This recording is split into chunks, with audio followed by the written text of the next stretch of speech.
Well, it's 4th of July weekend, and hopefully you have a little bit of extra time this weekend to enjoy some time away and get some extra time fishing and maybe do a little bit of flag waving, hit the barbecue, and of course, getting out and doing a little bit of fishing with the family. I'm Jim Hutchinson with the New Jersey Delaware Bay edition of the Fisherman magazine, and these types of holiday weekends are the perfect time to sneak out with those special people in your life, and especially the kids when you can get out. 5-year-old Aidan here got out with his family. They were fishing behind the old Trilco building in central Jersey and hooked up with this fine largemouth bass. Len over at Captain Hippo's Bait and Tackle says Aidan here is his youngest customer.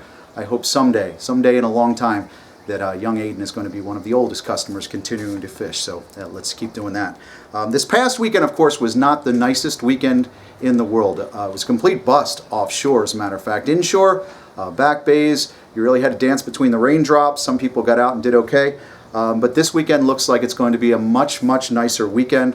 Offshore, you're looking at 2s to 4s, 3s to 5s throughout from Friday into Monday. Pick your window appropriately because the fish are out there. Of course, the sharks are still there, the makos and threshers, but with that ugly forecast we had last weekend, the folks at Mako Mania made the proper decision and postponed the Mako Mania Shark Tournament. So that's going to be held on July 10th, 11th, and 12th. The 10th is actually the captain's meeting, and Pete Grimbliss tells me that they're going to expand on it with door prizes and really make it a festive environment. That's July 10th at the Manasquan River Club, and then the shark fishing on Saturday and Sunday, July 11th and 12th. So you've got this weekend off to enjoy with the family and gives you a couple of extra days to prepare for Mako Mania. Offshore, of course, not just the sharks, but we've got a good tuna bite. The bigeye have come on pretty strong in recent days and weeks. We've had some really good bites on bigeye as far south as the Washington Canyon. Larry McDonald and crew were on the Pumpin' Hard. Earlier this week had a 296-pound bigeye that they brought into Lewis Harbor Bait and Tackle. And farther to the north, the Canyon Runner got out just the other day as well. Put Elliot Braun and John Weiss onto some really good tuna action aboard the Canyon Runner. I think they were on the Richie Howell, and they had a 274-pound bigeye. Of course, the sharks are still out there too. If you're looking for makos, Doug McIntyre was out recently on Lou Tedesco's Obsession and caught a 160-pounder. So those sharks are out there as well. Of course, the sharks are in the surf as well. Some of those toothy critters, if you take a look at the July edition of the Fisherman magazine, the New Jersey edition, Nick Honicheski has a great article about the night shift shark. And I know Nick was looking for some sharks on the beach the other day. And they are in, just don't forget, brown sharks. You really need to take a guide with you. Brown sharks are a protected species. I'm seeing more and more of these browns are being caught. And if you catch a brown shark, make sure you release it right away. But that's been the big news, of course, up and down the coast with the sharks in the surf. The big fluke are there. They're scattered, but they're also out front. Eric from Real Seat sneaked out of the office the other day. Dave, I hope you're aware of it because you are now. Eric was out fishing on the Gambler. So they were out front, and he was using an S&S ball jig with a 6-inch gulp grub in white glow and hooked up with that fine fluke. The fish are in the back as well, from what I'm hearing from a lot of folks and experiencing myself. Those fluke have kind of scattered in the back bays, but once you find them, make sure you work that same area. Craig Nelson was out in Great Bay aboard his 19-foot Carolina skiff. And this weekend looks like it's pretty good for small boaters. Whether you're going out front or you're looking for those fluke that are really paving the inlets right now, or doing like Craig did, nice little spot burn here, you know that's the stink house. The fish are there, and it seems like if you're in that particular area, Great Bay, where the fresher water is coming in through the inlet, it seems like they're congregating a little bit. But good weekend for getting out and looking for the fluke. Sad news in New Jersey with the sea bassin. Earlier this week we dropped from our 15 fish limit down to 2. Some folks, like Fisherman subscriber Andy Getz, he got out with his sons Zach and Jared on the final day of black sea bass season, and he loaded up the biscuits for the freezer. He was out with Captain Ralph on the Last Lady, so that was pretty good news. Now, a lot of that black sea bass bite is going to turn into a summer cod bite. Another story in the July edition of the Fisherman magazine. A lot of folks are really getting out now and finding those summer cod. And instead of the black sea bass, now you can go out and catch some cod. And a lot of folks are used to packing the hellies on with a knit hat and staying warm and bundled up, but now you can get out in shorts like Paula Thompson and crew did just this past weekend. They actually ditched out on the sharking, and they were hoping to catch maybe a couple of ling at one of the wrecks, and don't you know those cod were quicker, faster, and hungrier than the ling. So that was a pleasant surprise. Some people are surprised by the summer cod bite, but it's on. Check your local party boats. You think in the summertime it's more of the tropical visitors, like the triggerfish.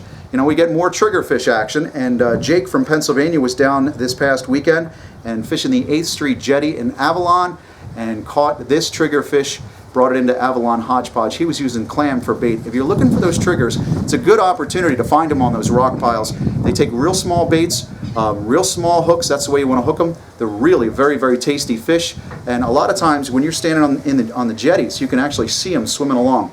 They kind of pod up, and they are real hungry for baits and a good fish to catch. So if you're working those jetties, it's always a good idea to take those bucktails, take a bunch of baits, but the jetties are producing throughout New Jersey. You can catch fluke against the jetty rocks and in the groins and in the wash. The weak fish are there in South Jersey. A little less of a bite this past week than we've had in weeks past, but the pink zooms, the bucktails, the triggerfish, like I mentioned, kingfish are showing up in the surf as well, and croakers.